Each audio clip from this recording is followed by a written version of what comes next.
আমাদের এডুকেশন সিস্টেমে দুটো জিনিস খারাপ। একটা এডুকেশন রিসোর্স সিস্টেম, এটা একটা বাস্তব সত্য যে আমাদের এডুকেশন সিস্টেম খুবই খারাপ। কারণ আমাদেরকে এখানে যেটা পড়ানো হয় সেটা আসল জীবনে কোনো দরকার হয় না। স্কুলে আমাদের শেখানো হয় x+y এর মান বের করো, কিন্তু এটা শেখানো হয় না যে টাকা কেমন করে ইনকাম করা হয়। আমাদের এটা মনে করানো হয় যে রাজার লড়াই কার সঙ্গে আর কোথায় হয়েছিল। আমাদের মনে করানো হয় যে পৃথিবী কেমন করে ঘোরে, কিন্তু এটা বলা হয় না যে জীবন কিভাবে বদলাতে হয়।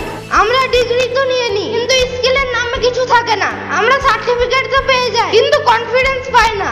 এখানকার এডুকেশন মানে শুধু মার্কস, লাইফ স্কিল নয়। আমাদের এটা শেখানো হয় না যে ট্যাক্স কিভাবে ভরা হয়, ইনভেস্টমেন্ট কিভাবে করে, নিজেকে কিভাবে উন্নত করবে। আর আজ এই কারণে লাখ লাখ লোক এডুকেটেড হওয়া সত্ত্বেও বেকার হয়ে আছে।